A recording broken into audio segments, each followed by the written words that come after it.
Hello, it's just me. I felt in the mood to do a Shadows over Innistrad draft, and while everybody else is not around, I'm still gonna do one. So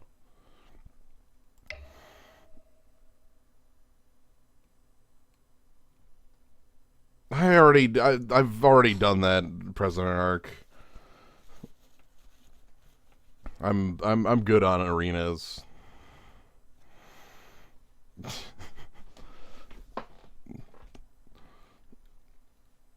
Nah, gonna do one of these.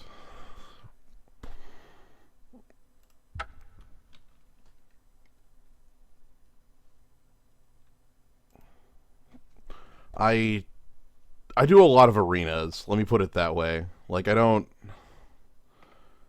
I like playing the arena. That's basically what I'm doing when I'm playing Hearthstone. I don't play constructed basically at all. Anyway, that's not even what's happened. That's not even remotely related to what I'm doing right now. Oh boy, Handwar Militia Captain. Holy smokes.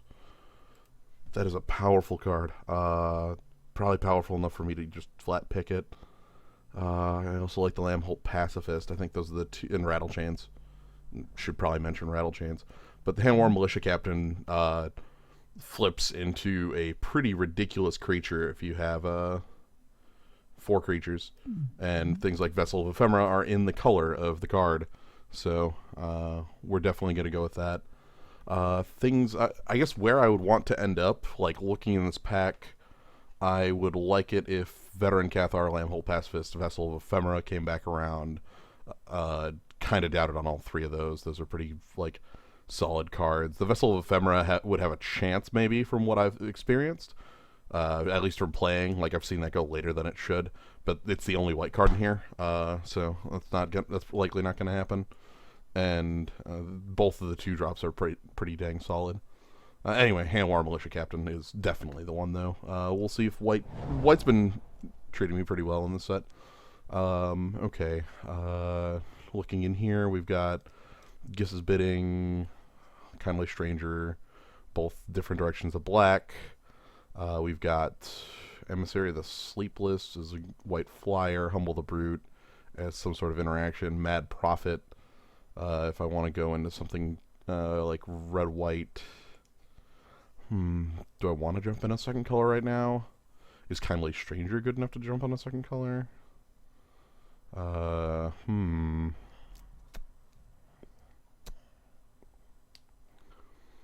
Black looks good in here. Like, both Giss's Bidding with Handwar Militia Captain sounds good.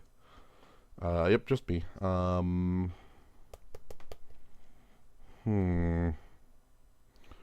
I'm kind of looking at that Giss's Bidding. I don't know how well. I don't think I've played Black White, but I have seen Black White act pretty well.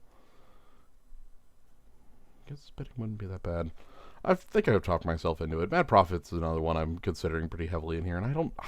Kindly Strange is difficult for me to evaluate because it's hard for me to straight say, oh, that was not the art. There's none of these arts. What the hell just happened? Oh dear. Thanks, arts. Blue's got a lot of openings here, with Uninvited Guest, Drowning Explorers, Storm Rider Spirits. Green's got some decent stuff in here. I could pick Forsaken Sanctuary and commit to the 2 colors I'm in right now. That seems a little hefty, though. Definitely possible. Like, I'm not, like, I'm 1 card in both. Like, it's not like I'm super committed on both sides. Is there anything that really stands out, though, over it? Like, the blue in here is pretty dang good. Like, I could pick up, like, Storm Rider Spirit, or... I think it's probably, like, in my eyes, it's Storm Rider Spirit. And, the Fixing. I'll pick up the Fixing. Again, because I haven't seen if Black-White is a... Well, okay, and then we get something that actually works very well with what we currently have. Oh, and Murderous Compulsion. Alright, good to see the black is well open. Now this is a difficult choice because the Heir to Falconwrath is an incredibly good aggressive creature, 3/2 flyer on the flip side, and then there's Murderous Compulsion, which is a extremely good removal spell, especially when you have something like Heir to Falconwrath on your side. Weird. I would also be completely fine playing the Moorland Drifter, Survive the Night. There's a number of cards in here in these colors that I would be completely fine playing. Creeping Dread is not one of them. Creeping Dread is absolutely not one of them. Heir to Falconwrath seems very good with what we already have with the Giss's Bidding. Just because of the curve. That seems like the best part there. That's actually the nice power of a lot of the 3 cost madness cards on their flip cost. Not a whole lot in here I even care about. Strength of Arms, just as a trick, which I'd be fine playing one of. I could pick up that Behind the Scenes, which I've never actually played and don't value quite highly at all. I don't think Vessel of Malignity is a card that I'm willing to pick this early, but I do want to cut off the colors I'm in.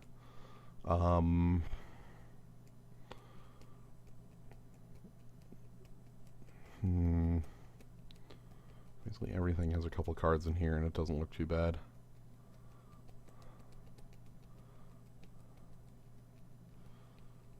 Strength of Arms versus Vessel, Strength of Arms versus Vessel. Let's go with Strength of Arms, even though Strength of Arms is likely. I'm likely to have other tricks. Like, tricks are very common. Not Forgotten, Drownyard Temple, Ghoulcaller's Accomplice. Hello. That's actually the card that interests me the most. Literally a 2-mana 2/2. Drownyard Temple's extremely cool, though. Actually, I wonder...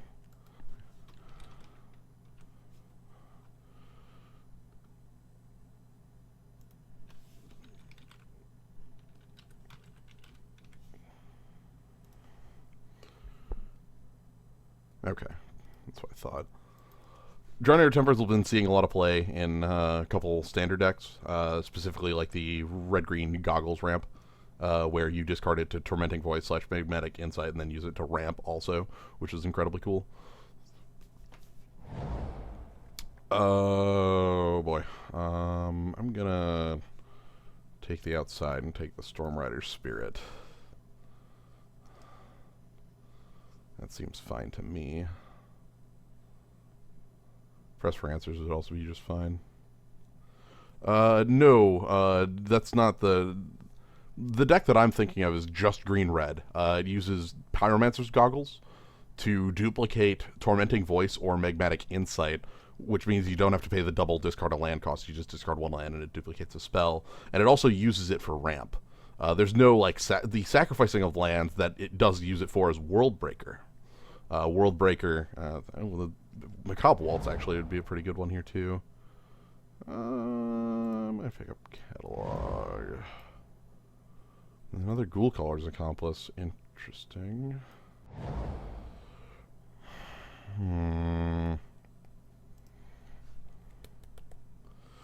Yeah, Worldbreaker has 3 sack a land recur.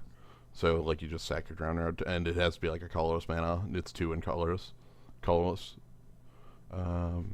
let's go with the Catalog again. Stormer, alright. Interesting. This might end up a different direction entirely. Also, the curve is wrong. Hey, Vessel. Let me fix the curve.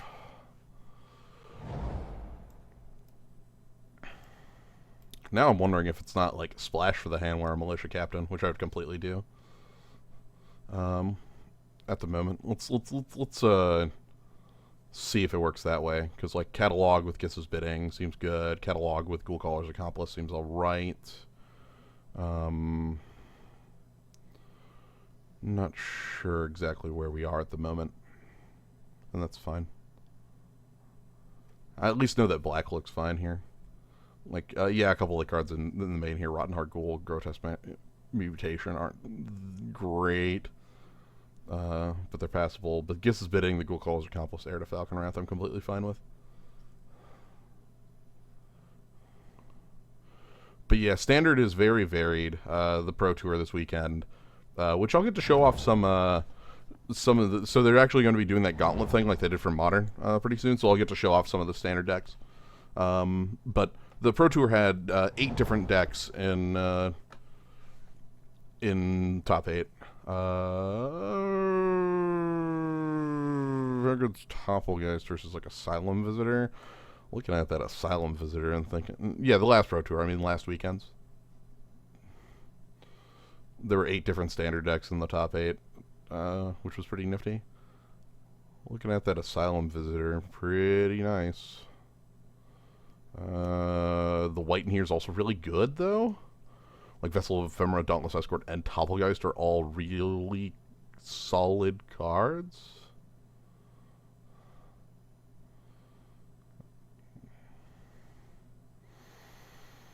Do I want the Asylum Visitor, or do I want to try to, like, recover my white cards with, like, Dauntless Cathar? I think Asylum Visitor is a card I'm completely fine having.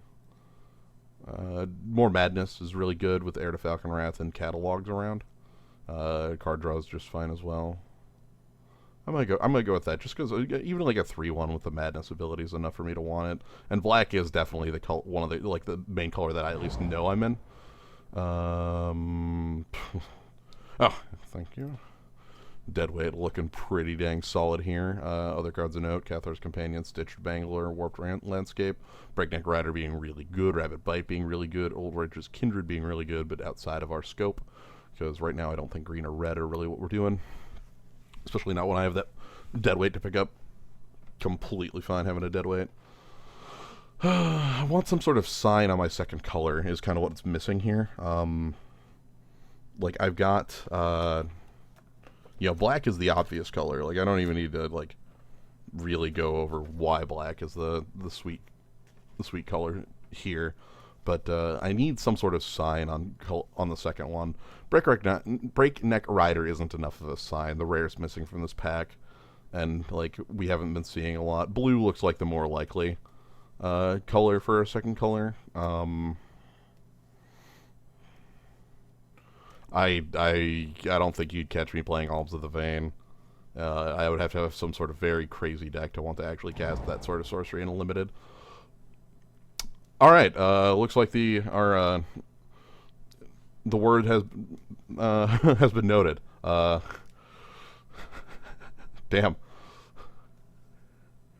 Okay. That means we need to work on finding keywords to hand around. We have flying on at least one creature right now. But I can Grotesque Mutation before combat to hand off more. Yeah, there's also a Silver Strike. Basically, this is the sign I was looking for. White's open. Like, sorry, that's the sign I'm easily taking here. If we see the equipment that gives haste, trample, vigilance, I would take it. Not instantly, but higher. Instantly implies I would take it over things like Silver Strike, and I would not. Silver Strike. I want to find something like I need more flyers, and I would like a couple more keywords to hand off. The rats would be nice. Yeah, Death Touch of the team. We need to keep an eye out for good creatures that hand off keywords.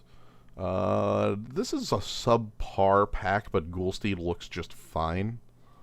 When I say subpar, I mean more in the sense that Chaplain's Blessing is absolute nothing, and like I don't really want to be casting a Merciless Resolve a lot of the time. It's an okay card, but not a great card. Ghoulsteed's good enough, though. Gives me something to do late game and is a 4/4. I don't think I've even played it, so... Village Messenger's nifty. Scarecrow for fixing? Nah. I don't have anything that would want me to actually have Delirium, which is the reason I would want that card. Like, I'm not willing to pick Burnished Heart, or not. It's like bad Burnished Heart, when I don't have any reason to have the artifact creature be defensive. That's not what my deck is about right now. Any other white looking this way? Well, you talked about that keyword cloak, and looks like now is a fine time to take it. There doesn't look like there's actually too much I would want over it. In blue, the Drowned Yard Explorers would be fine. Murderous Axe is okay. I don't want a second Vessel in the deck. But with Odric, I feel a lot better having this card in the deck. I'm not a big fan of it. I actually don't really care for the card too much. Like, it's quite expensive for what it hands off. I realize it hands off 3 keywords, but they aren't, like, you're still getting your creature with no actual additions. Hopefully I do find, like, one of those rats. That would be nice. Having Death Touch to hand off to the team would be really nice. But flying is more important. I need some flyers in both colors. Looks like Unruly Mob versus Thraben Inspector. I'm actually going to go with the Thraben Inspector. I don't even know if it's good in conjunction with Odric. Like, you know, like I don't know how to evaluate that. Like, I don't like that card. I don't like Haunted Cloak at all. But I'm willing to give it a shot in this deck. I'm willing to pick the Thraben Inspector here as a way to kind of cycle through the deck a little more. And also, we do have cards that care about having some bodies around. Entire team having Vigilance and Trample. I don't know if that's worth a card, though, is the problem. Like, the problem with Haunted Cloak is that you spend a card to hand off those keywords, and I don't think the keywords are worth what you pay. Wow. Green is pretty dang open. I should have kept a closer eye on that. Is that something I've just been missing or like haven't paid attention to? Probably is. Because like Byway Courier and Hinterland Logger are both really late here. I'm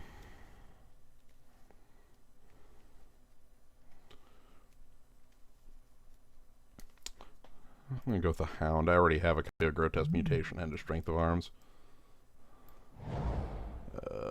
Macabre Waltz. Now white's just gone, so did I get past Odric and then get cut on the color anyway? Like, that's a bit strange.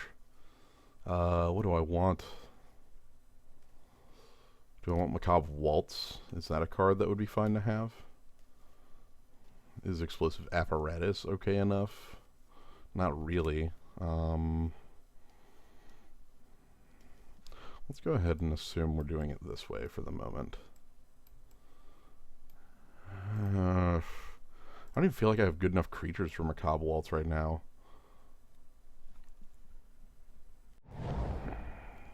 Hey, there we go. I really wanted this or something like it. Another Ghoulsteed. Because flying is the most important keyword for Odric to hand off. And this is definitely a card that does that. I'm looking for this. I'm looking for the Apothecary Geist. I'm looking for the 5-mana 2/4. I'm looking for the Crow. I mentioned this the first time. The Vessel, like, I value the Vessel quite highly because it has a lot of synergies in what goes on in white, both with spirits and with creatures. Wow. Cathars Companion versus Militant Inquisitor. I think Militant Inquisitor wins this one. Is Indestructible something that Odric hands off? It is. How many tricks do I have in deck for the non-creature spells? It looks like Macabre Waltz, Deadweight, Strength of Arms. Damn, I seriously want, like, heck, Open the Armory would be fine too. I don't care about anything in this pack. I won't be playing Ethereal Guidance or Shambleback, so I'm just going to go ahead and take Molograph Scavenger because it's a card I don't want to see on the other side of the table. Again, nothing here. Let's grab some more blue. Vessel of Malignity is a card that I would consider boarding in some situations, so that's fine. Alright, let's see if we can get this to be a bit more of a complete deck here. I feel a little light on finishers or evasion at the moment, with only 2 flyers in the entire deck. The Madness is okay. It's a very light Madness theme, and it's almost unnecessary. Well, there's the Trick, but there's also the Crow. With a team like this, I feel like the Trick is more important. Though the Crow is nice to have. Thraben Inspector, Strength of Arms, Unruly Mob, Grotesque Mutation, and Wicker Witch are all cards I would consider playing. Not that they would all make it. Wicker Witch would probably be very close to the edge. But if there's a trick I want to have, Tenacity is it. So if I make my non-creature spells, Deadweight, Strength of Arms, Haunted Cloak, and like, not a Vessel's creature. and like Grotesque Mutation, something like that setup, then we're fine. Yeah, the call. So I goodbye Crow. I'm sad that I saw a card that I would pick much higher over you in here, but you're definitely a card I would like to see maybe in the next two picks here. Again, flying being quite important handoff, and we actually have a bit of graveyard recursion, so the Crow's upside. We have 2 copies of the Ghoul Caller's Accomplice. So, like, if we throw those in the yard, it's okay. We have a Macabre Waltz to pick things up out of the yard. Gitrog monster, you don't say. How possible is that? Is that like would that be a stretch? I want to say that would be a pretty goddamn heavy stretch to pick you, Frog. Especially when there's something like Dauntless Cathar, which is looking pretty dang solid in the deck, handing off flying.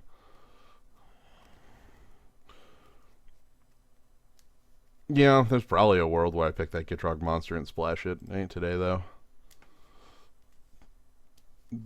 Puncturing Light is also a reasonable pick out of here, because we're actually quite light on removal. It's literally just dead weight, which I'm not liking that. Do we have any way of dealing with Frog? No. We don't. I was just mentioning, where our removal is incredibly light. I don't like that. I don't like that at all. I would like some sort of like a Murderous Compulsion coming up here would be nice. We don't have any, even conditional removal for something like that. Our our setup for something like that would just be like sidestepping it. How many tickets does the Gitrog monster? 1, maybe. Shrug. Like, if I was going to be rare drafting, I would have rare drafted already. Wow. And this is looking.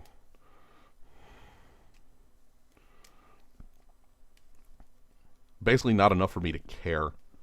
Because, like, enough for me to care would have to be, like, 2/3 of the draft in value for me to actually want to rare draft something I'm not playing. Usually something like that. Maybe, like, half the draft in value.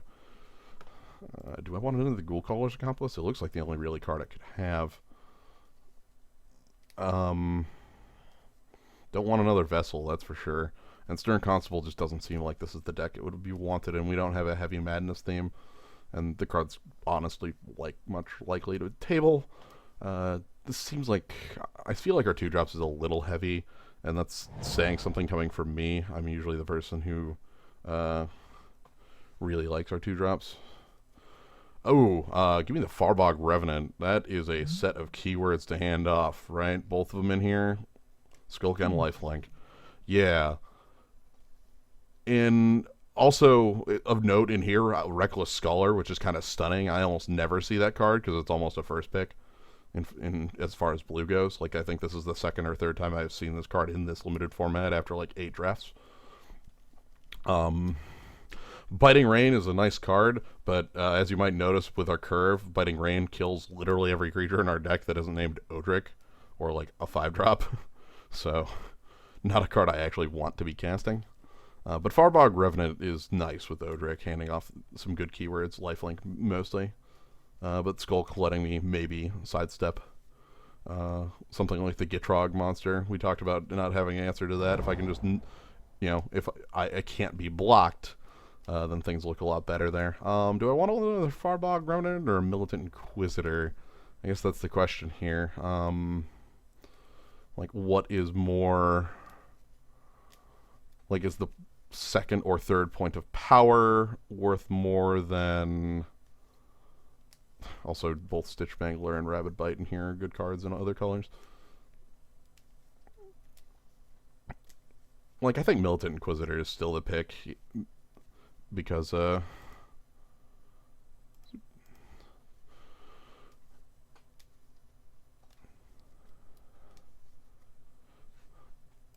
yeah, we do only have 1 piece of equipment, but it's fine.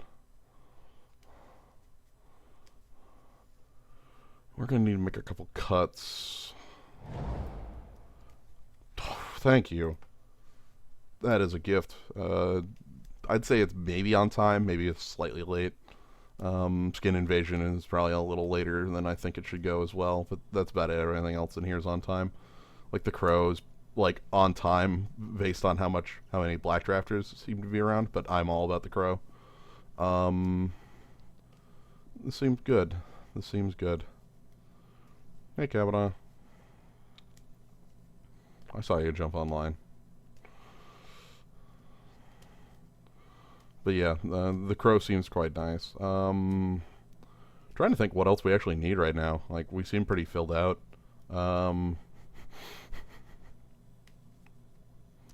like, I'm honestly probably not playing all 3 ghoul colors. Oh, thank you. I'll continue to take more. Yeah, more flyers will definitely get behind me. I don't have enough vampires for me to really want that indulgent aristocrat. A lot of my black creatures, we have 3 ghoul callers accomplices, which are humans. We have a solemn visitor and the heir of Falcon Wrath, which are vampires, but like that's about it. We don't have enough vampires for the indulgent aristocrat.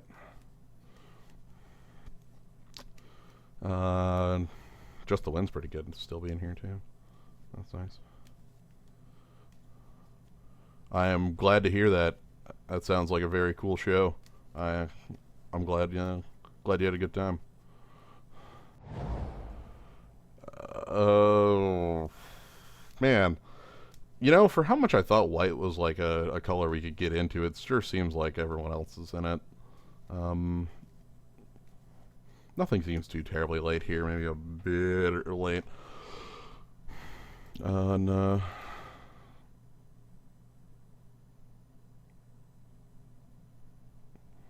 I'll take the mentor, not that it's actually going to be doing us too much good. This is that first pack back. I could pick up another trick or 2, and then the Wicker Witch. What kind of trick do I actually want? I'm actually going to take Grotesque Mutation, because it's the most likely that I would... It's more likely I would sideboard it in. Sure. I'm not playing either of those. Take the Merciless Resolve. Let's start doing some building down here. Shamble back. So I need to take like 3 cuts from this. As far as tricks go, man, I'm literally all tricks here. Like that's literally my deck. I don't have removal in the slightest. How likely is it for me to be able to get off Hound of the Farbogs Menace? Because if I can get Menace on Odric, that'd be nice too. Doesn't really look like it. We have, like, I guess Deadweight would sort of help with that. Like, not too much else, though. I guess Deadweight and Vessels. Okay, so maybe that's not actually as bad as it looks. And let's do the group creatures separately, please. Okay, Giss's Bidding is a creature. I can go up here and so can Vessel. So, 19 creatures. I'm actually going to cut out one of the Ghoul Caller's accomplices. That seems like a fine cut, because all the other 2 drops are better than it. Militant Inquisitor might actually get... No, actually, Rottenheart Ghoul. I don't like that. I don't like that in this aggressive-looking deck. The 5s look questionable, because, like, we probably aren't getting there, but, like, it is possible that we can get Menace on that, because creature, instant, sorcery... Actually, I cut the Vessel as my last card. I'll bring that in if I need some more disruption for my opponent. But my main problem with this deck is I don't feel like I have that much interaction with my opponent. Maybe Macabre Waltz is actually worse off than... that actually might be it. Like, Macabre Waltz out, Vessel of Malignity in. Because, like, I don't know how good the Macabre Waltz is going to be. I guess I can pick up flyers and trade those. Pretty straight. I only have a couple Madness cards to make it great, though. And only one of them I can pick up is the Asylum Visitor, which is 4 mana. That's a 4 mana turn, so that's not bad. Like, pick up both and then discard Asylum Visitor and get a little bit of card advantage while picking up something like Handwar Militia Captain.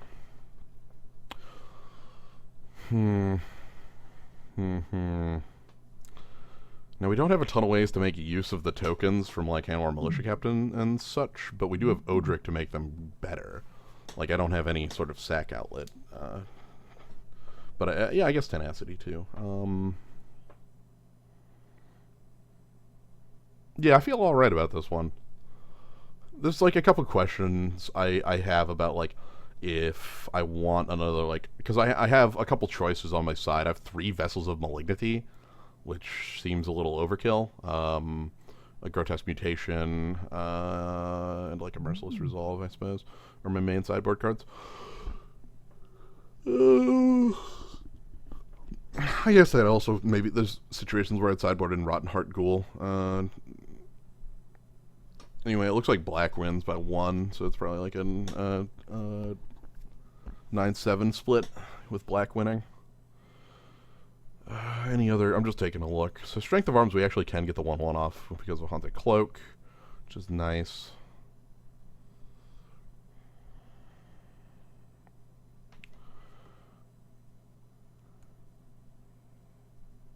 I feel like I want the Waltz over the Malignity because of this deck's curve. I feel like I'm not going to be casting the Vessel on early turns, so it would be like a 4-mana like Mind Rot, which maybe isn't that bad. But Macabre Waltz also would fill like a good role of picking up like the Crows. Well, actually, there isn't really a bunch that it picks up that's like high value, you know. And that's like the thing about Actually, okay, let's do it this way. We'll do it. I'm having trouble deciding between these two cards. Let's add the lands before it gets a little late. Hey, buddy, that's an illegal deck, I think. Oh, no, never mind. There's 2 cards in the main. You didn't screw up. Thanks. I just have to make the choice between these two. Bob Waltz also improves the Dark Crows a bit because it gives me a way to buy back things. I guess that actually will be the turning point. Let's say that. So, all right. Because that lets me buy back. Like, I don't have a lot of high-value targets is the problem with it. Like, I don't have a lot of cards that I want to buy back that I really want back. Like, Hanwar, Militia Captain, and a couple Flyers are the standout.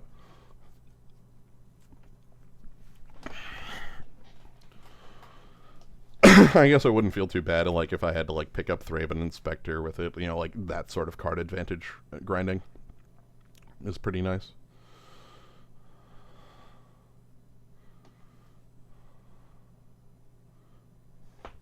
Yeah.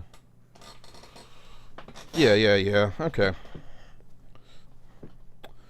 Again, the funny thing being that this definitely had like about 3 different directions it could have gone within the draft. We see here the world where it's blue. We saw a couple cards that could have made it green, including the Gitrog monster, if I would have picked up on that in a different time. Because there were some late green cards going around. Not a lot. But there were a couple times where I was just like, there was a Byway Courier that I thought was going much later than it should have, because that card's very good, self-replacing. And the Logger. Anyway, yes, I would like to play first. Yep. I am all about this hand.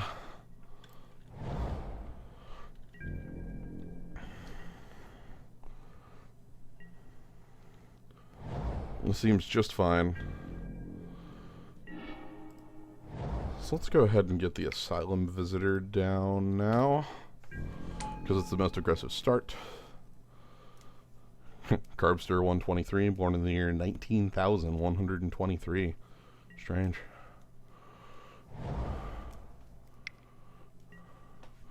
Cold Wolf, it's fine.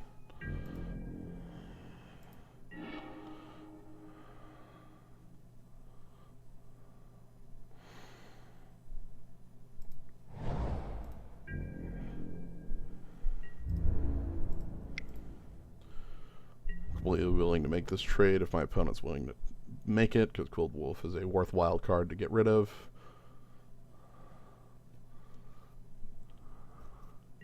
And then I'm actually going to take the time to play the Haunted Cloak,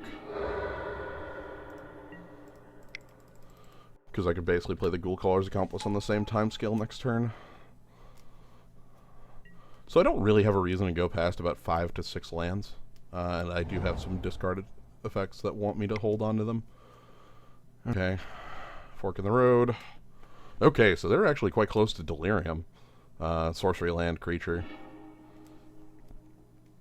Did they grab any off colors? Does not look like it. Swamp revealed. Okay, don't need that. That's kind of the opposite of what I'm looking for right now.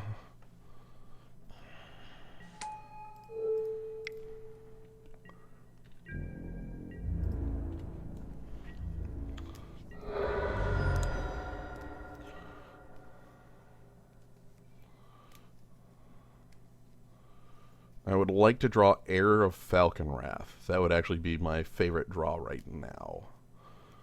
Because that will let me play turn 5, Heir of Falconwrath, and then Giss's Bidding it.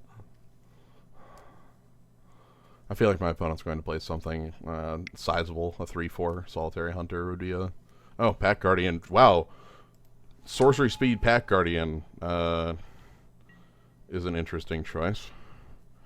Usually you use that to mess with your opponent more. I'm not quite understanding of why that was the play there. Let's get down a board.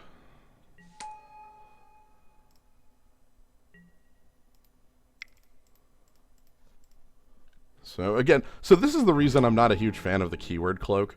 None of the keywords actually assist you in combat in any way. Like a 2/2 is still a 2/2 and will not be any larger than a 2/2, and like whereas other cloaks of that manner hand off some key, even like the one that's plus Strider Harness hands off +1/+1. I don't like that card either. Like having the clue. Thraben Inspector's a fine top deck there. So seriously, like what was the point of that? Like why in that order? Okay, Crow. That's fine.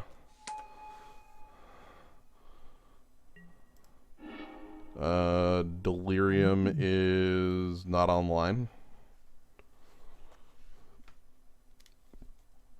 The haste didn't help me with the opponent's empty board, though, if you noticed. I skipped my 3 playing the Cloak. Like, again, like I could have played the Ghoul Caller there, and it would have had the exact same outcome of attacking for 2. Like, I'm really not a fan of it. How it ooh. Interesting. Interesting. Tell me more, Macabre Waltz. Tell me more.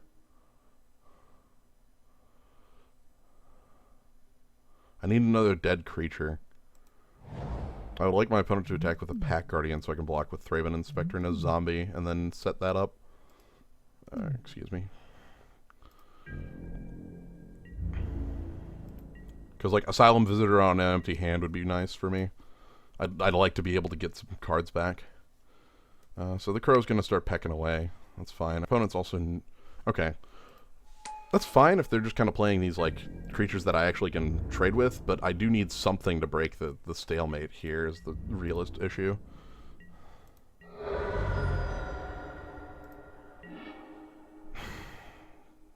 God, I can't even empty my hand.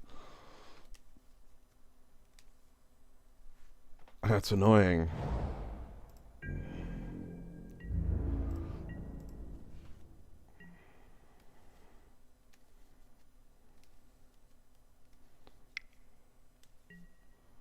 Okay, Stromkirk Mentor and the Vampire Noble. That's fine. Again, I'm still okay with the trades I have on the ground because of Macabre Waltz being able to discard Asylum Visitor and then also like pick up Thraben Inspector. I would like my opponent to make some sort of, there we go, offensive gesture that I can do this to. This is what I was looking for.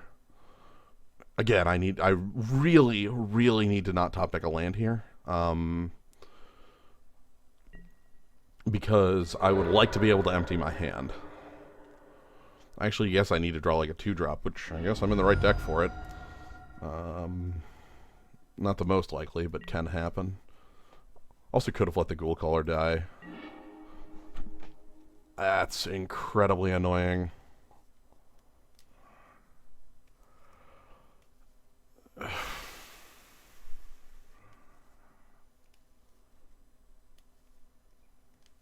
I can't get my hand empty for the Asylum Visitor. Do I just discard the Swamp to it and empty my hand that way? But then, like, I still have the Clue, and I'd probably be popping that at end of turn. Yeah, I can't get these lands out of my hand for the Asylum Visitor. So the Asylum Visitor is pay left, draw a card if you have no hand. I can't get the lands out of here. So let's pick these 2 up. I could discard the Swamp, but that doesn't really get anything done because I have Thraben Inspector Clue that I'm likely going to be popping at my opponent's end step now. So yeah, I'm just going to do it this way.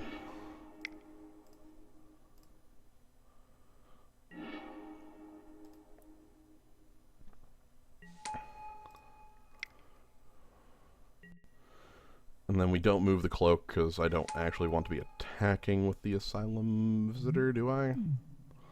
I could be.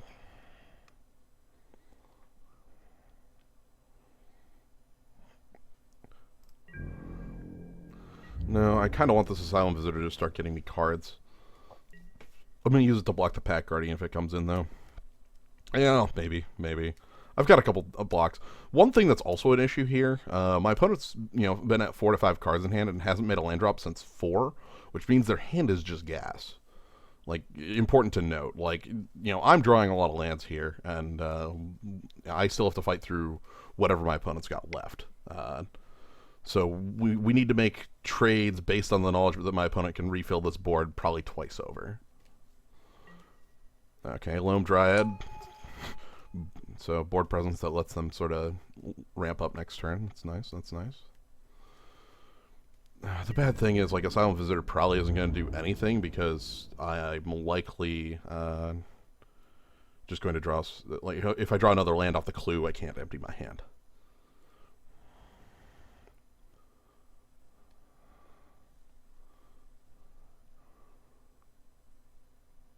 That's not a good thing, though. Like, I really want my opponent to empty their hand.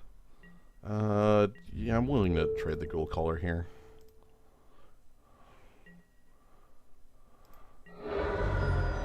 I want that, though. It's you draw a card. It's not like they draw a card off it. Okay, Diagraph Colossus with a zombie in the grave, so it's a 3/3. Makes 2/2s whenever they cast, like, Crow. So this is where a lot of the more powerful... Alright, so let's go ahead and draw. Okay. Perfect. Can I afford everything? Can't afford the Ghoul Callers. But that's okay. How do we want to do this then? Yeah, because I can't Ghoul Caller unless I play the land, but if I play the land, I couldn't use the Heir of Falcon Wrath. Is that okay? I kind of want the Heir of Falcon Wrath on. I can't attack with the Farbog Revenant immediately because Loam Dryad just gets the block on it, and I'd rather have it back a little bit. I could get Heir of Falcon Wrath in there, but then what's my defenses look like? Asylum Visitor on dire. Like, I'm in kind of a dire situation. Let's play a little defensive. I'll be getting more cards to discard to the Heir, so I'm actually going to play this, because that gives me 9 mana for everything. So I won't be equipping the Cloak this turn.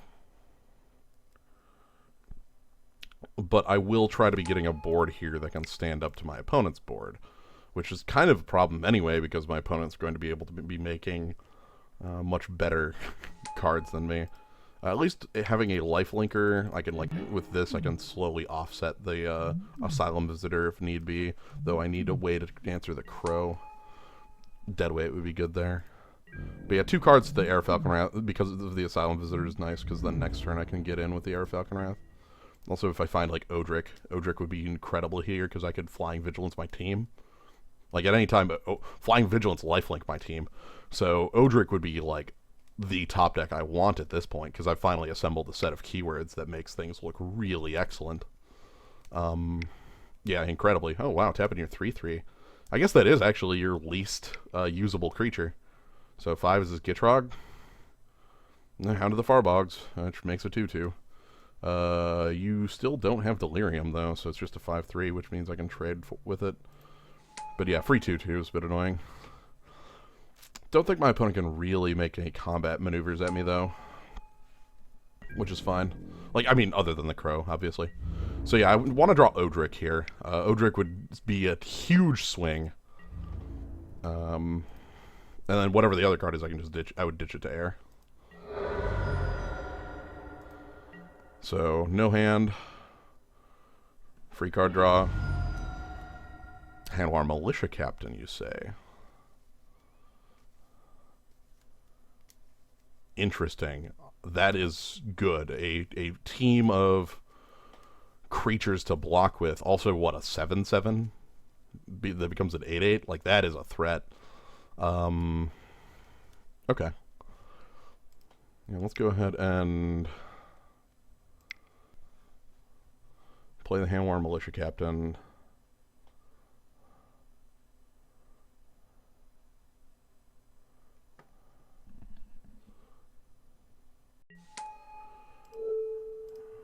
Okay, on there. And we're going to discard a card to flip.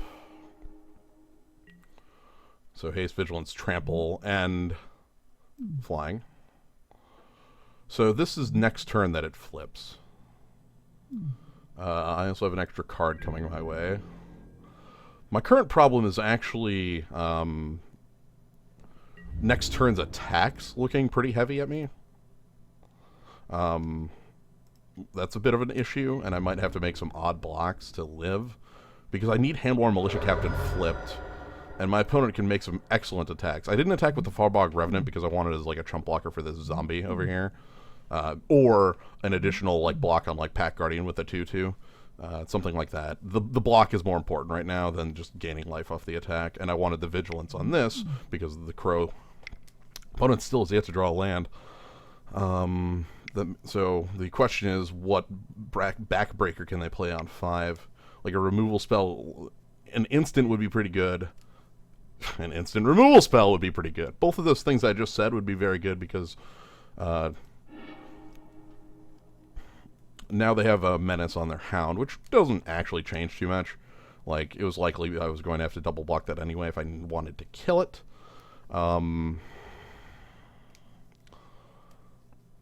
The question here is how I survive now that I don't have my flipped Handworn Militia Captain. That was a pretty key thing in me not just dying here. Oh, I'm very happy about that. So, Asylum Visitor, give me the cards. Yeah, okay.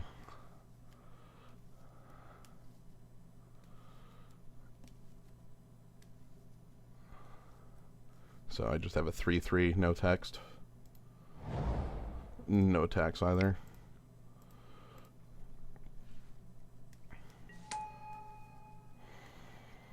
Hmm.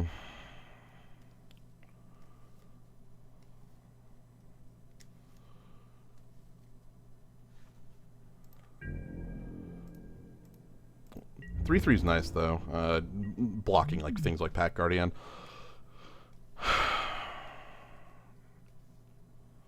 Yeah. My hope is that my opponent's a little too preoccupied with building their board state. Oh, well, I guess they're going to grab some lands. So that they aren't attacking and putting pressure on me. Because the worst thing they could possibly do right now would be attacking and forcing a lot. Oh my goodness. I guess they have infinite mana now. Yeah, they've got 8 if they want it. Alright, show me the Nantuko Husk and the Zulaport Enforcer. Let's rock. Give me it. The scariest thing about this is that this means they're not tapped out, which is one of the things I really wanted out of them. I really wanted my opponent to be tapped out from like the... I missed a point last turn. Okay. That's on me. If I lose by 1 point, I know where it is. Yeah, like, this is a bit difficult, because, like, what attacks are worthwhile?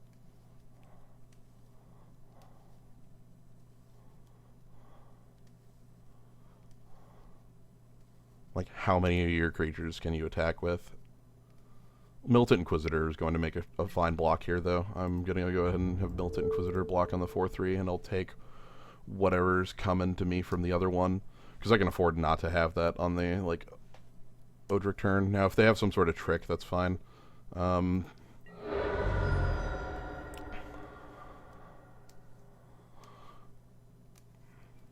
yeah, last turn I should have moved the Cloak over to Farbog Revenant and attacked for 1, because that lifelink would have mattered. So, alright, let's get some more cards. Okay, those are cards I can get behind. Yeah, these are absolutely cards I can get behind. No co-pilot, just me. which means you're just going to be hearing a flow of ideas from my mind. Alright, so let's go ahead and skulk on in. Like, they can block with a Loam Dryad, but a lifelink for 1 is what I'm after here. If they have a combat trick, I'd rather them waste it here, too. Oh, I'm surprised they didn't take the free block. That's good. Alright, so Vessel of Ephemera is really nice because it gives me backup flyers and also an easy way to kill the Crow of Dark Tidings. Really surprised they didn't have more there. Like, that many cards in hand, you obviously had some tricks. Like, what did you have? Like, you've been missing land drops, so clearly you have... Okay, so I'm telling you, okay, so you've got a 4/4. That's fine. Whatever. Okay, Loam Dryad. I would love it if you emptied your hand, because that would make my Silent Visitor look really nice. You still can't kill Farbog Revenant on the attack. And I am 2 and 17 to draw Odric. Which is the card I want.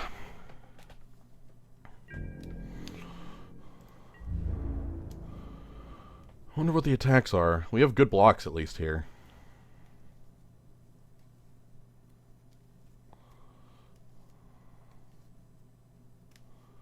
Okay, that's actually pretty realistic. So let's go ahead and pop this.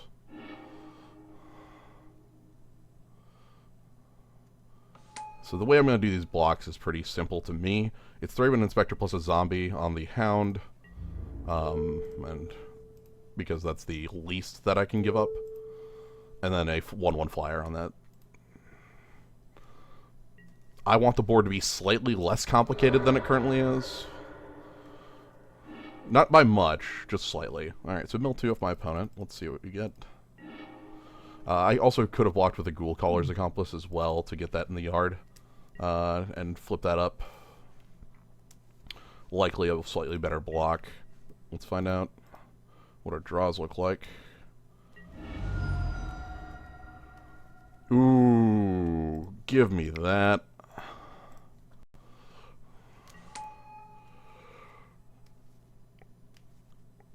Alright, so I'm fine attacking with the Heir of the Night here then.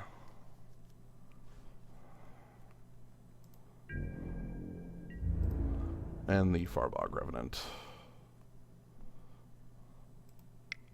Can't attack all out because the blocks my opponent has are too good, but I can use it to block and just gain a bunch of life. Also, I have a pretty decent pressure to put on my opponent here. I like that I have a backup flyer. That's important to me. Like, in case the Heir of the Night dies, I have the Spirit Token for when Odric shows up. Tenacity is a hell of a card, and is one of the cards I wanted to draw along with Odric to you know, land this game. What do we got? I mean, you have infinite mana. Like, obviously you can cast whatever you draw. Like, you even have Fixing. Cryptolith taps for any mana. Okay, more Necropod. That's fair.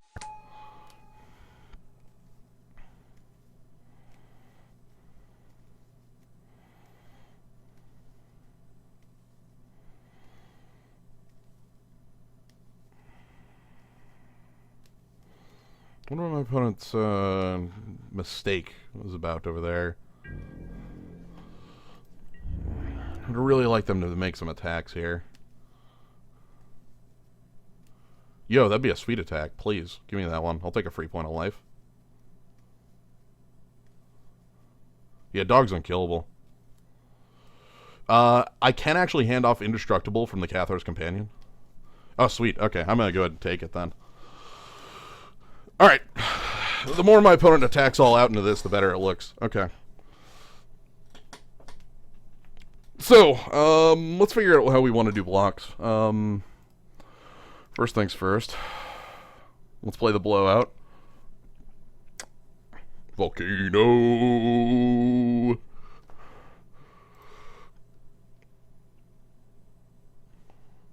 Blowout.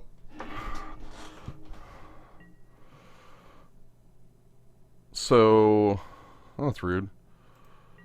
Let's go 4-2 on this, 3-3 on this.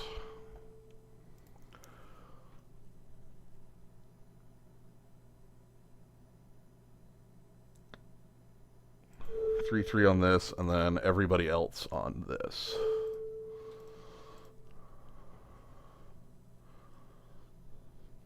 How does that look for my crackback?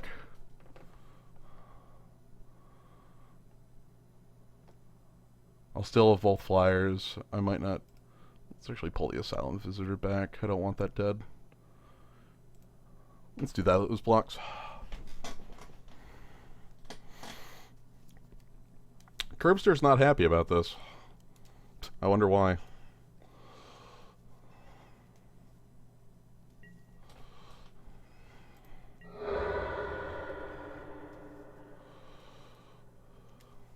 I mean, I'll tell you why. The card's incredible. Like, sorry. What do you do about it?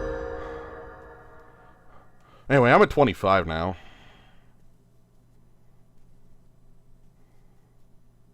Yeah.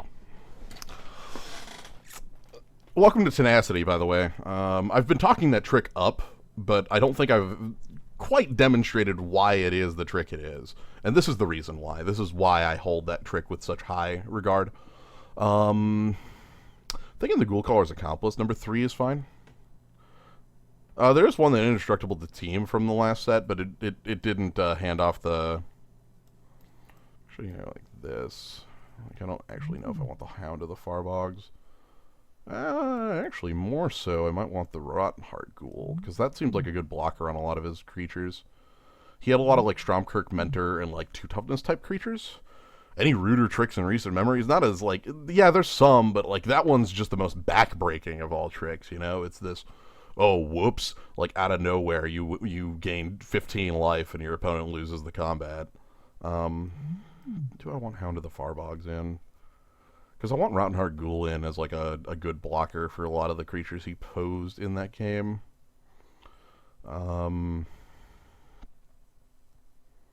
Might be still keeping that in.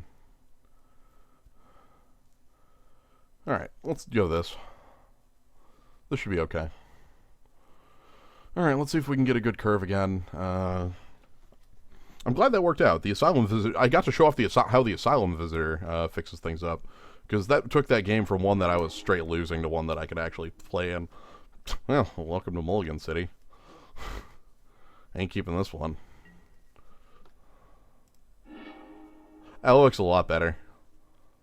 Like, a curve, good aggression.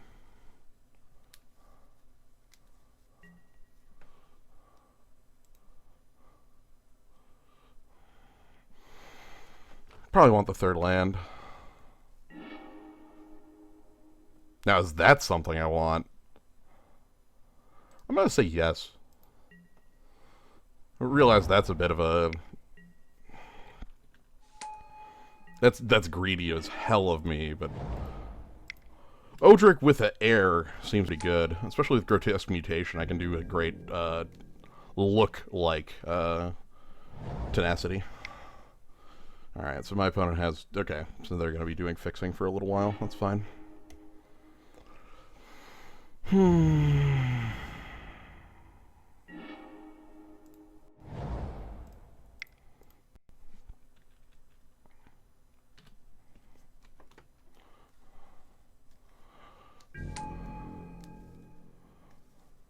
I'm going to be doing a lot of flying this game. No attacks. So what did they... I'm sorry, did they not put a land in the grave? They only grabbed one forest. Interesting. What does that tell you? It tells me they're light on land and need it. Like they need it badly. Okay, let's go ahead and crack the clue. We'll discard the Ghoulsteed.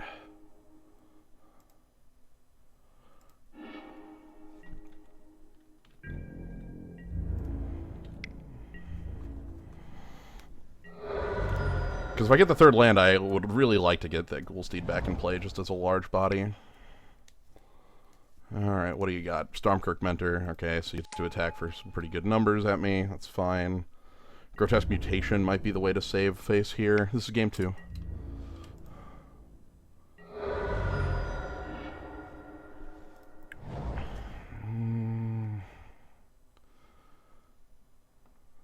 Thinking like playing the Crow.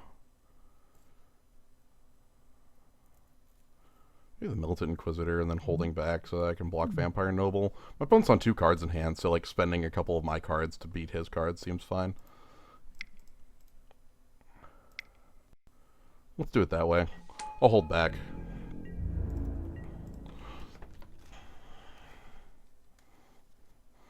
I'd like to use that Grotesque Mutation if possible.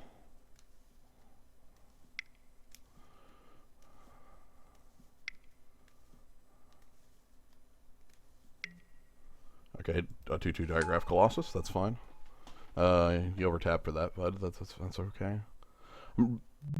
Yeah, like the only reason you wouldn't grab second land off that.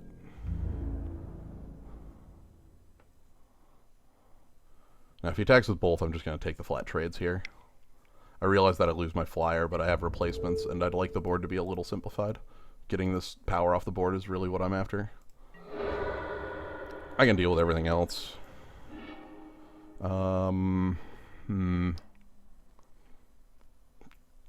Cathar's Companion, Crow. Cathar's Companion seems like the best here. I could also get back the Ghoul Steed if need be, but I don't have a lot of cards I actually want to discard in hand.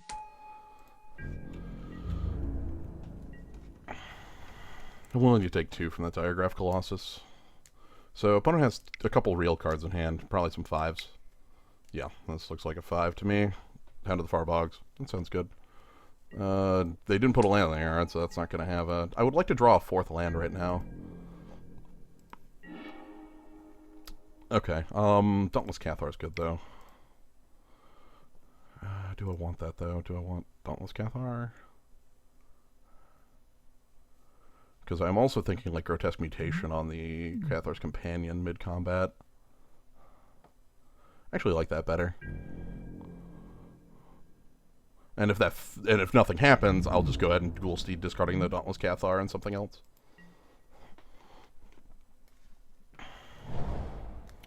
Okay, 6th mana, Fork in the Road, doing nothing. That's perfect. It still doesn't give him what he needs.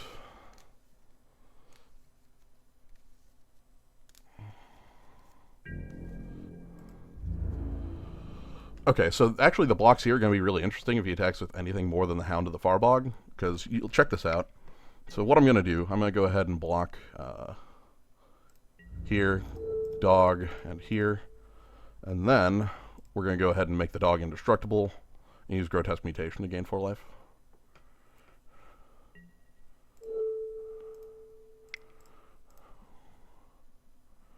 Yes, if the dog is indestructible when Odric triggers, we'll pass off indestructible.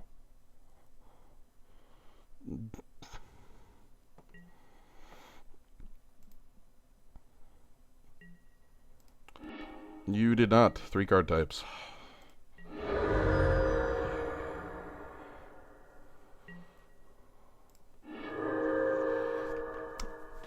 I think now's when I'm going to start playing some crows.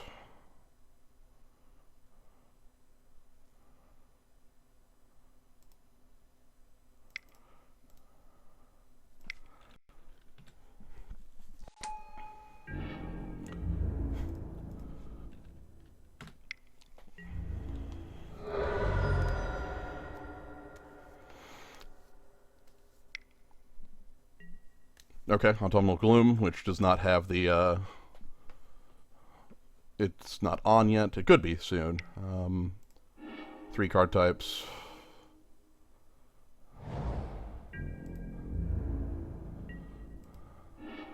Perfect. So let's go ahead and play Odric and jump the team. I'm sure that'll get a response out of my opponent for that.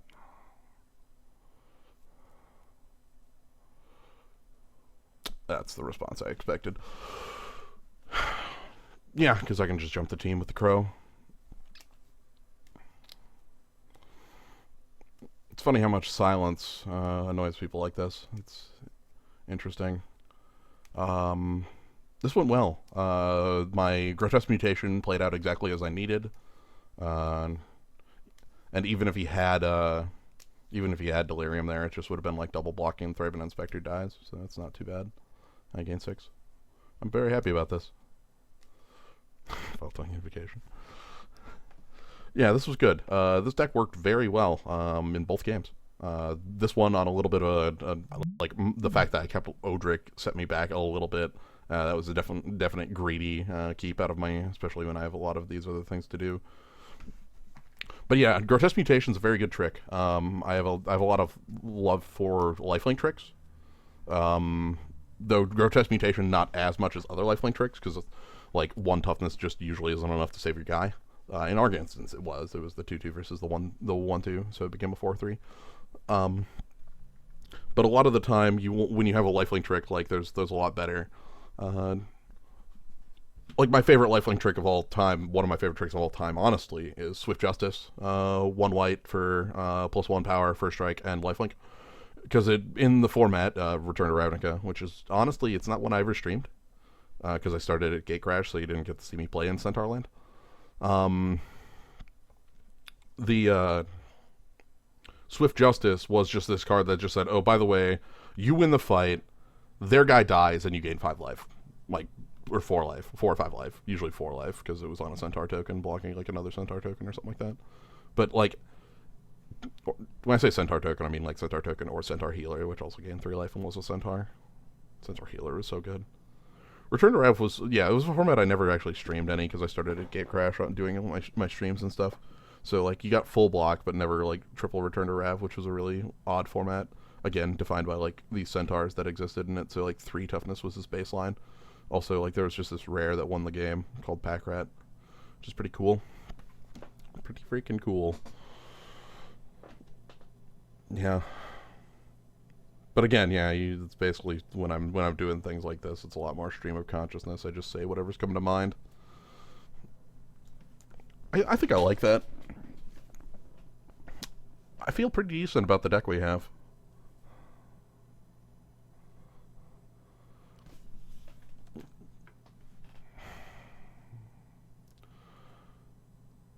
I don't remember. I don't think I ever did triple RTR, and I don't know if Cass ever did either. Because, like, I didn't start streaming until, like, February, and, like, Gatecrash was the new set, so I wouldn't have done RTR. I did full block, which is why you would have seen RTR cards. Because full block was pretty freaking sweet.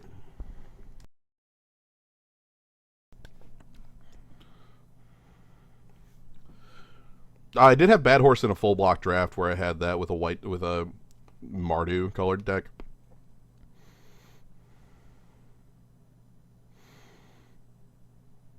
Yeah, it was definitely, like, I remember playing Bad Horse, but again, they were full block, not triple RTR. I'm certain of that one. Like, I remember when I started streaming and I never did RTR. Like, triple RTR.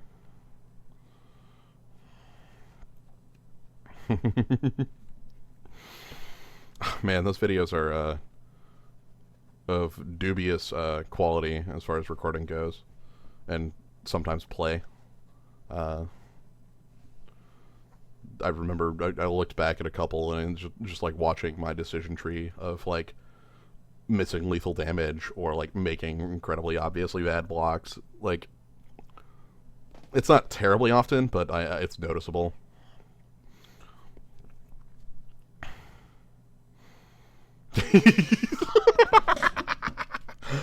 Stymied hope. I blew up. My hopes were stymied and I exploded. And it was really good. I remember the old Moto client because it had the old Moto client had the bird noise when you played a Plains, and I'm sure I've talked about the bird noise at length, but there's this bird noise that haunts me. The most common place you would hear it is in Mega Man Legends. It's on a loop, along with other bird noises when you're outside of town, but that same stock bird noise plays when you play as Plains. I swear it's in Dark Souls 1 if you're standing outside of the asylum. I decided on a whim, I have not watched the show Adventure Time in something like 5 years, and decided to watch a single episode based on a couple people's reaction to it. And about 10 minutes in, I heard a bird noise and I flipped out. I was like, what the hell? What is this? Oh my god. Like, flipping out because that bird noise just gets me every time. It's bird noise. The 3D dice to roll who goes first? Hell yes. Old client was so silly.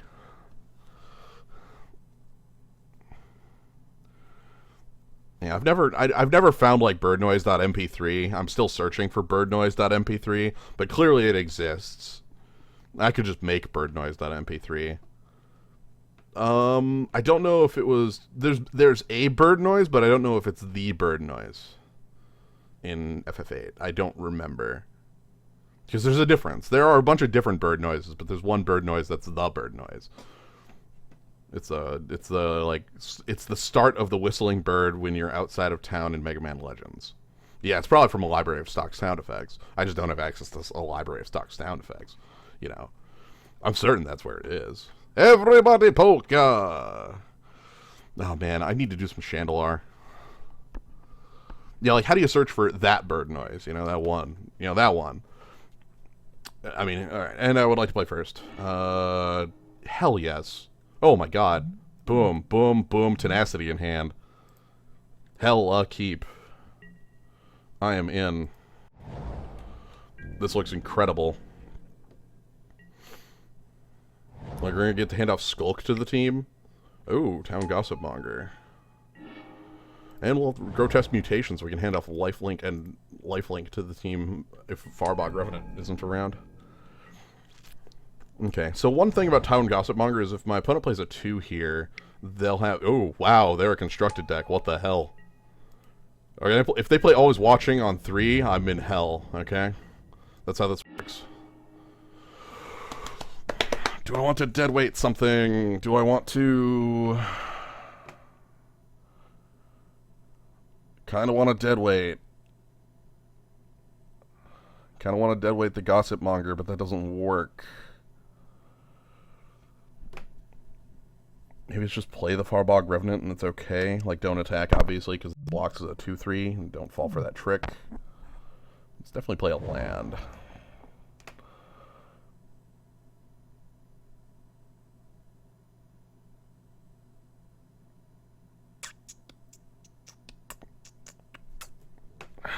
They're gonna always watching on turn 3, and it's gonna suck. I'm just gonna take the hit from it flipping out. We'll play the Farbog Revenant. This is a little too important to like throw away. So anyway, he flips. I can block, but like he has a pump, so I'm not going to. So I'll just take some damage. That's fine. Oh, sweet! He didn't play third land on Always Watching. He's not quite a constructed deck, so that's good. Now, is he going to pump or is he going to go for the clue? Probably the clue. Even if he had no 3-drop, I would definitely go for the clue. True Faith Sensor. Okay. Hey, Odric.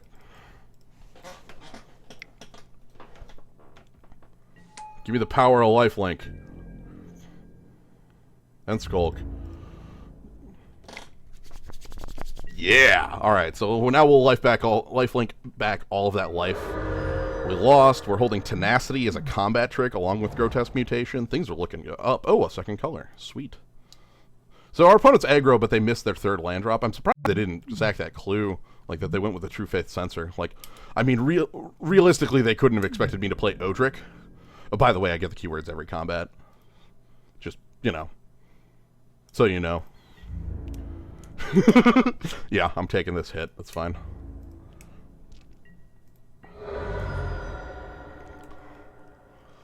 Need a 4th creature so that I can flip the Hand War Militia. Because, like, obviously I want... And the 4th creature should probably have flying if I'm lucky. Angelic Purge. No. Goodbye Clue Token. That's fair. That's necessary.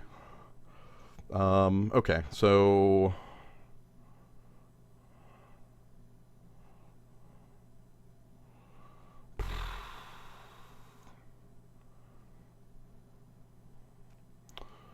That's definitely necessary for our opponent to not just lose there. How do I want to do this? Definitely play a land. 5th land's fine to play. I think I'm just okay attacking with both because I have the Tenacity in hand. I could wait the Rabble. I don't think I want to wait the Rabble, though. I don't think it's important enough. Like, I'm not... Like, I'm at 20, and this is just an attacker. I'd rather save Deadweight for something that's more reasonable as a blocker. Like, yeah, he could Vigilance it. But, like, if he Vigilances it, which he didn't, that's interesting. I thought he would.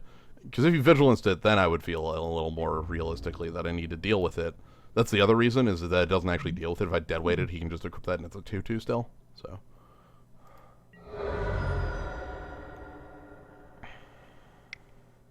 I wonder what his play is. Militant Inquisitor. Ghoul Caller's Accomplice, and I could deadweight the Militant Inquisitor, make it a little worse. Probably just gonna play Ghoul Caller's Accomplice and pass. Yeah, he's been missing land drops, so his hand's obviously full. Again, that's something to keep track of, is when they miss land drops. Obviously, if their cards in hand aren't land, maybe I mean, I say it's obvious, but that's something like that's a mental connection that you have to make. I still don't feel like deadweighting anything is worthwhile quite yet. Again, that equipment really throws off the deadweight being worthwhile, and I also really want this Hand War Militia Captain to flip. God, that'd be nice. Like, if we can get Hand War to 4 creatures, I will feel incredibly powerful. So the other reason, also I've got him in a kind of a bad situation.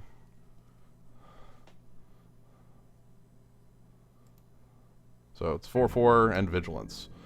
At this point, I'm more likely to want to take that out.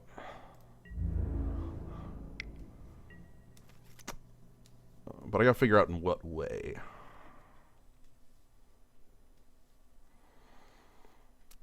I'm thinking right now, and this is a bit of a stretch and could end poorly, but I'm thinking blocking Farbog Revenant on the Militant Inquisitor and going for Grotesque Mutation to kill it. I realize that's like double stacking lifelink. I could also go like just Grotesque Mutation on the Ghoul Caller's Accomplice and kill the Insight Rabble, which might actually be the more realistic thing because that's a replaceable creature. And maybe that's more what I should be doing.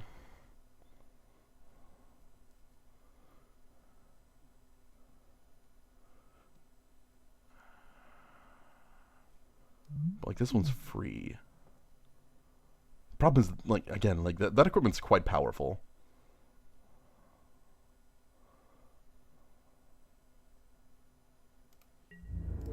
Let's go with this block. Like I said, there's a couple different ways this can go. If he has the +2/+2 make a 1/1 thing, I'm out. But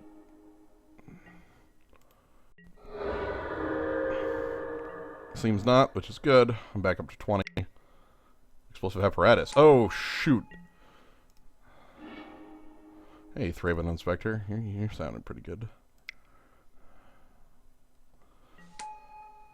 So, Explosive Apparatus means that I need to save Tenacity to keep Hand War Militia from dying. Because Hand War Militia is that important. I'm going to use Tenacity to save it. I'm aware of what that sounds like, but I'm gonna do it.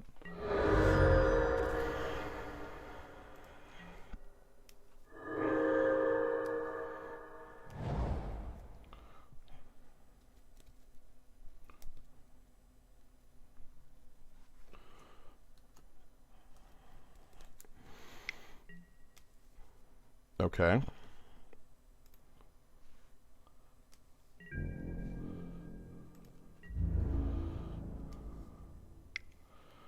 How do I want to do this? Do I want to use the Tenacity now? Not really. Honestly, I'm probably just taking the 6. And sack the clue. Yeah, let's take the 6 and sack the clue. That's fine.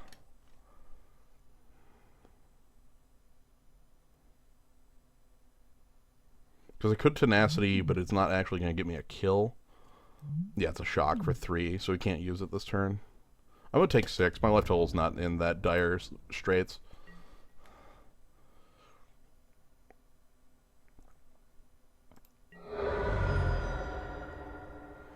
Does he have another 2-drop, perhaps?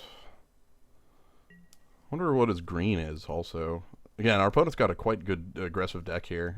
Very low curve. A lot of impactful cards so far. Feels similar to what we have. Rabid Bite. Really interesting. I could use Tenacity to save it. But I'm sacking my Hanwar Militia Captain for that? This is difficult. That explosive apparatus makes flipping the Hanwar Militia Captain more and more unlikely. I'm okay with this.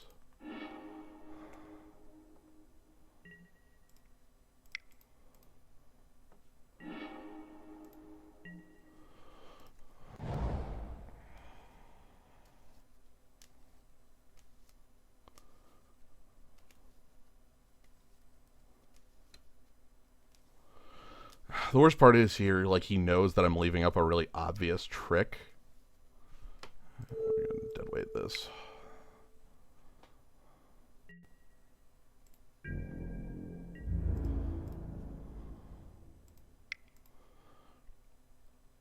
But, like, I have to do it.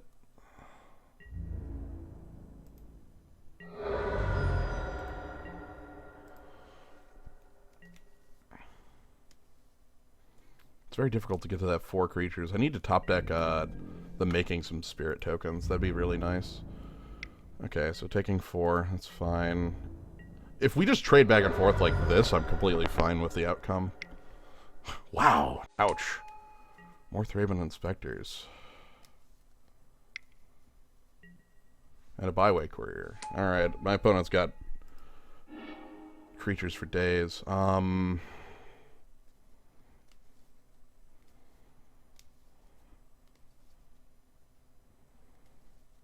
How do I beat this?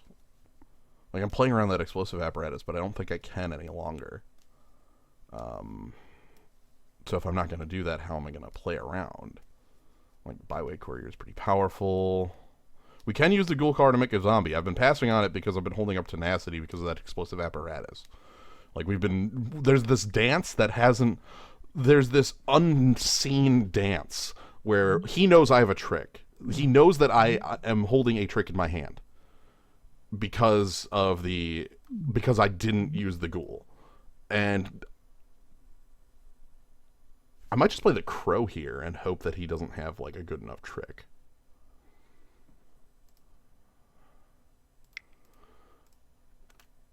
I'm not going to tap out. I'm not going to play the cloak. I don't care about the cloak. It doesn't matter to me. Ooh, Dauntless Cathar. Alright, so at this point, I'm going to act like my trick is the white +2/+2.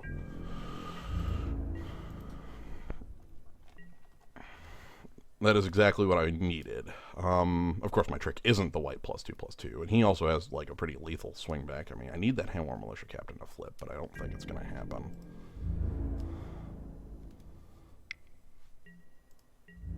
I'm going to take 6. We're going to do it this way.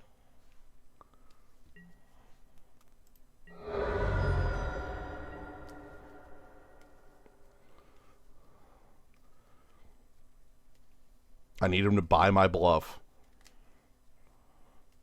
Like, I only win this game if my bluff works. I need him not to call. Or if he's going to call, do it on my upkeep when I'm untapped.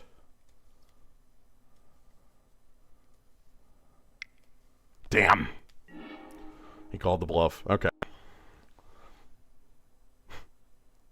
Whatever. This just means I have to play tenacity. Oh no. That sucks.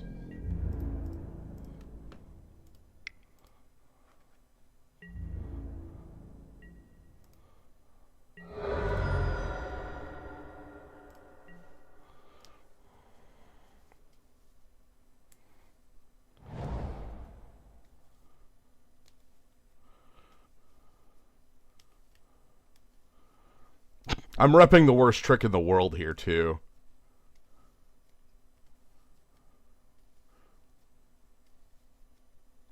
Yeah, Odric is over here. Hi. He got Angelic Purge on the turn I played him. That turn after I played him. So this is difficult because I'm now, like, okay, he decided to call my bluff on my +2/+2 show of arms.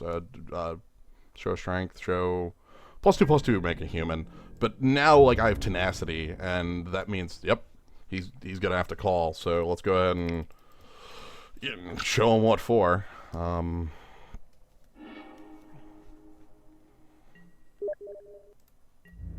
Hey, noises, how you doing? So let's do it this way. Do you have your own tenacity back at me? I probably blocked backwards, if so. Yes, I did block backwards there. If he has tenacity, he will blow me out due to the incorrect blocking I just made. That's fine.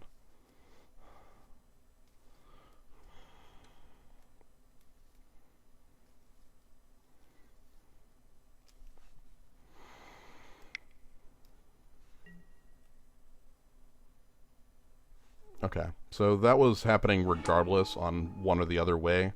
Because he could, if I had blocked reverse, he would have just saved this one. So I did block backwards, indeed, and I'm going to pay for that one. Ooh, veteran cat horror.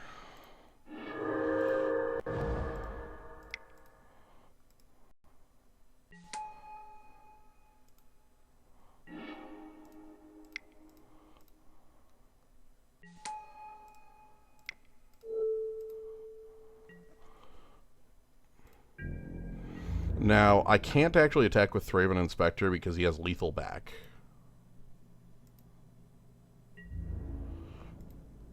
And also the fact that he can, block. There's that too. That's actually the bigger reason. But I guess what I'm saying is that it is very likely that... could have made a zombie instead of hasting? Yes, but I don't want to. At this point, I need to be aggressive at my opponent.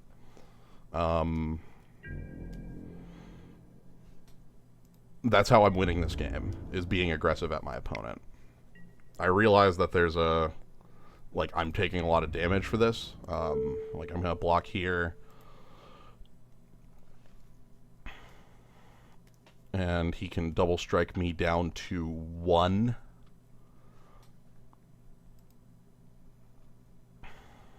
But I have to do it this way. I'm playing to win, not to lose. You know that whole thing I'm sure I've gone through over and over again. Play to win, not to not lose, that thing. Need to draw 2-drop, by the way, if I'm going to not lose. It's part of things I need to top deck. This one's a bit close. Again, mistakes were made on my end.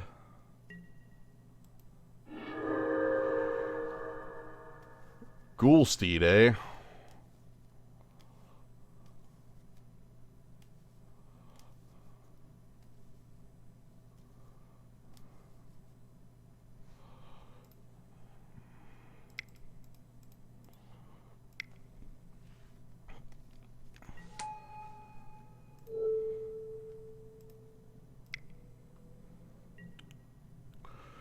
What I needed that to be was the was my Farbog guy, or the hounds.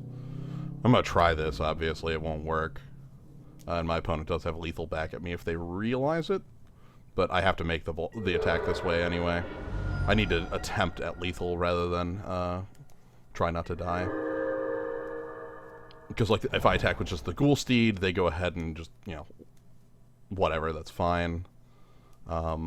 He should just attack. Like, don't even bother doing anything else. Just attack me.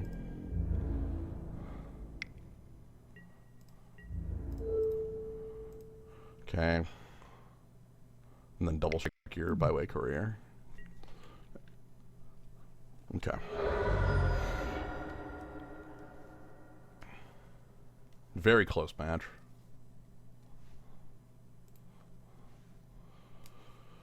Okay, what do I need in this match? Opponent's got a lot of card advantage.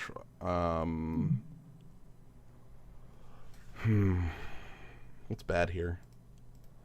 Card advantage, decent removal, decent creatures. They just have an all-around powerful deck.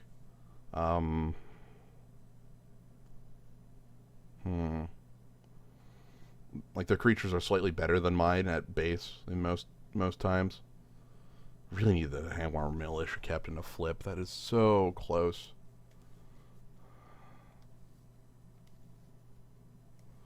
Yeah, like, all around our opponent's got a pretty powerful deck. I'm trying to think what we might want from the sideboard, or what we don't want in the main deck. And honestly, I think everything's just fine. I just need to, maybe another Grotesque Mutation, like, try to win things that way. I guess what's bad? Flyers are good. Flyers are definitely good. Is Macabre Waltz bad, perhaps? Like, this sort of change? Be a bit more aggressive?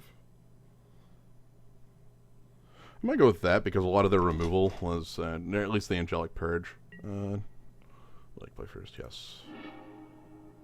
Yes, I'll keep. Looking good. Got a curve, got tricks, got things to do if I draw third or fourth land. Gonna play that Ghoul Caller's Accomplice first. No 1-drop for my opponent seems good too. Very happy about the no 1-drop of our opponent, seeing as they're a deck that seems to like their ones. Okay, True Faith Censor.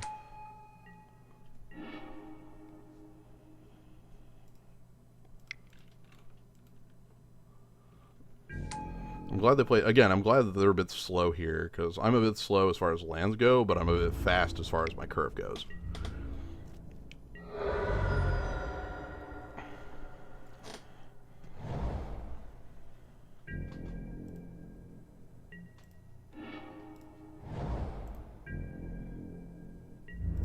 So I'm going to go ahead and keep up my trick in case he goes for the light, puncturing light, which is where I'm going to Strength of Arms to hit him for more points, and then play Ghoul Caller's Apprentice again. I could have used Grotesque Mutation there too, but I'd rather make the play of more board.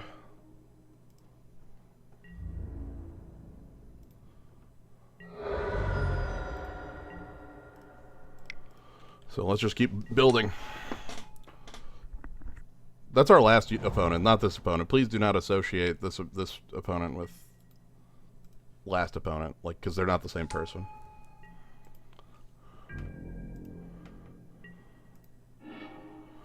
Crow Dark Tidings it is. Actually, cancel that. Attack with Asylum Visitor, seeing as that's the one that gets through in trades. Okay, so the way I'm planning this out here is I'm going to play the Crow, and then if I get the fourth light, I fly my team. Okay, I would have drew a tapped land. Yikes. I wonder if he'll kill my flyer. That's what he needs to do in order to not die to Odric. I also have the ability to hand off lifelink to the team, so... But I have a very aggressive line here, which is nice. Okay, so... Oh, sweet. I'm glad about that. Maybe equip the Censor and attack for 4? That does stop him from dying to Odric. Angelic Purge. Alright, jeez.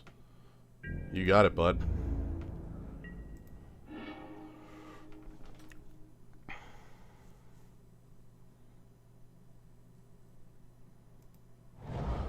I'm going to go ahead and play the Farbog Revenant here, actually. I realize that's a bit of a funky play, but I want to have up the Skulk for next turn when I play Odric, because I want Odric to have an immediate effect on the board. Immediate. Okay, equip the Censor, attack. That's fine. Basically don't care. Team Shulk, yeah. Team Shulk. This is the power of the Monado.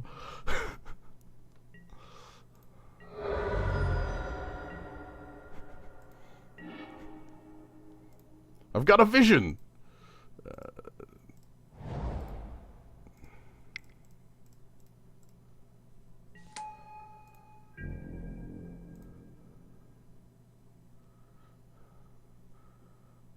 I'm gonna leave back the Farbog too.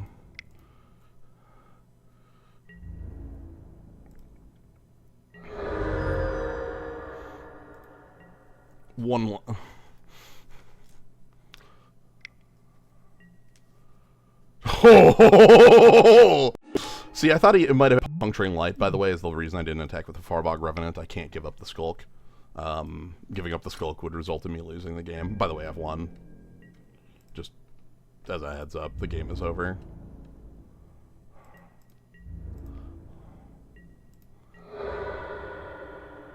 Because I can Skulk in and attack for 4.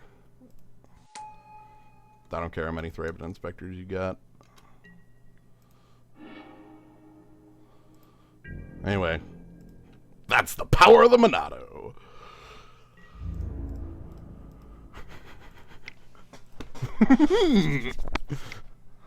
And sack the clue. Yep.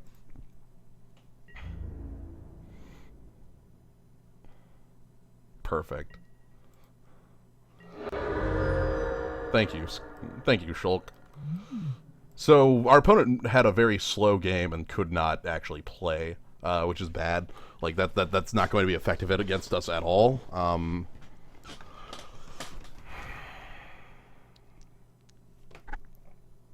Yeah, like they can't have a play like that where we have so many 2s they need to be able to actually make. Actually, do I want 3rd Ghoul Caller's Accomplice in the main? No, let's just rock as is. It's fine.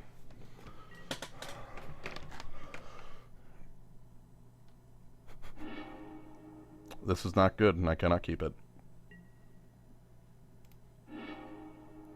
I can keep this, but it's still not good. Oh, Lord, I gotta bottom that. Alright, well, I got flyers, like, mad here, though, which is nice.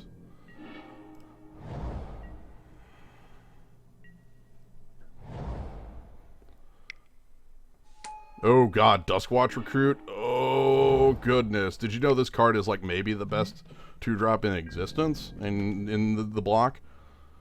Like, this card's unreal! Like, unreal!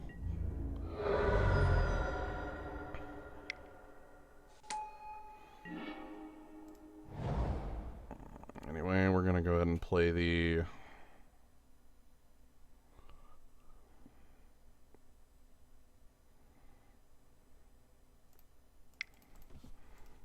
Cathar.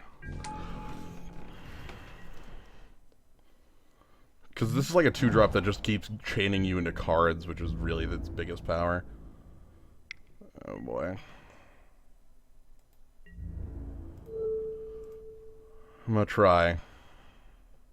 He's gonna indestructible it in +1 power, though, is the likely play. Still gonna try. Oh dear, that was not on my list of things I expected him to be playing.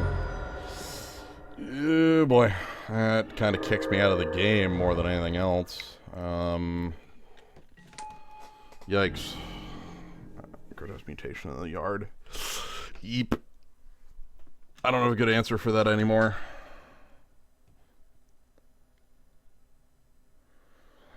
I was expecting his trick to be more temporary in nature, because that's not usually on my read for tricks that are played in limited, you know?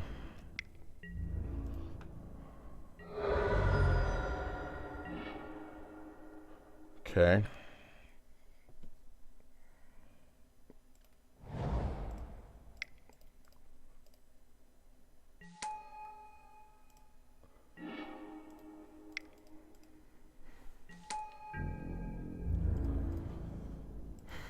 Let's deal damage.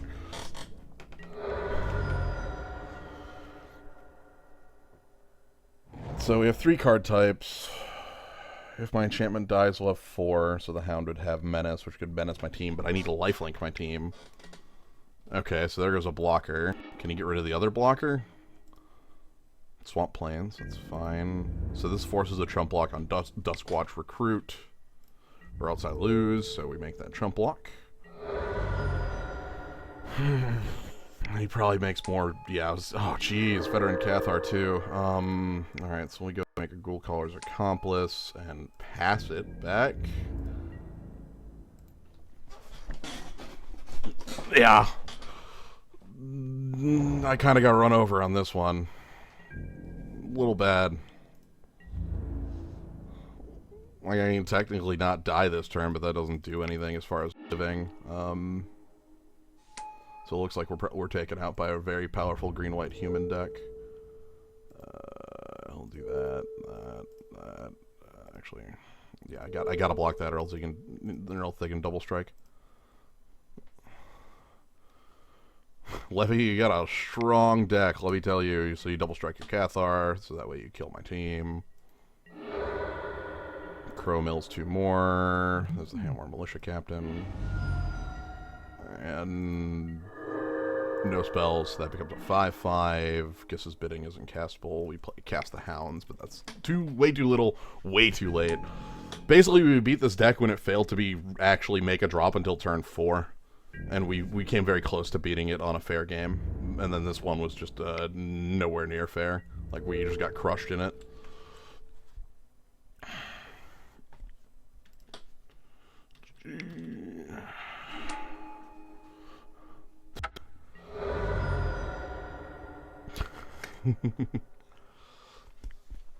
Yeah, well, we couldn't top deck a Wrath because Wraths are 6 too in this format, so interesting. I'm really happy about the deck though. That was really fun. This deck was really cool. Odric got to do a lot of work. Wasn't terribly impressed by the Cloak, though it did some work. I was more impressed by Odric with flying and Odric with Skulk. This was really good. I really liked that interaction a lot. Also I felt like this deck was missing was removal. Like no Angelic Purge or anything like that was kind of the missing piece that I would have wanted. But yeah, owned by good and plentiful creatures. Also that combat trick turned it from like me being able to trade and maybe keep the board like clear to like, no, you just lose. Like if he had used like, you know, +1/+0 and indestructible, like maybe it would have been a little bit better, but like him having the trick that I completely did not see coming, because that's not a trick in my mind. Like that card is very kind of subpar as far as like quality goes, but it gets the job done. It's a permanent trick. Like I say subpar in quality because a lot of the times the 4-mana trick like that will give like either 2 counters plus an ability or 3 counters. And I know that Delirium makes it give 3 counters, but anyway. That's all that. So yeah, that was that draft. So I hope you all enjoyed it. I had a lot of fun with it. I like just kind of sitting here and rambling on to myself. It's a different way of doing things. I might try it once or twice more often. Honestly, I kind of like seeing how my drafts play out when I'm like, it's hard to remove myself from everyone else that I'm with. In the draft, you know, like as far as like what choices I make, and the ones in here feel like just mine. Are you gonna be streaming Hearthstone at all tomorrow? I think everybody's gonna be streaming Hearthstone tomorrow. Maybe. Shrug. If I did, it'd be an arena. But like, again, maybe. Shrug. Let's go with maybe Shrug. Like, I feel like that's going to be a very crowded scene, and I have a couple other things I want to do tomorrow as well. So maybe. I already said my goodbye to my last arena was pretty interesting. It was a mage that ended something like 2/3 because I kind of autopilot picked the deck, and then I realized like at the end it had like 2 leper gnomes and a knife juggler, and I was like, hold on, like I didn't even recognize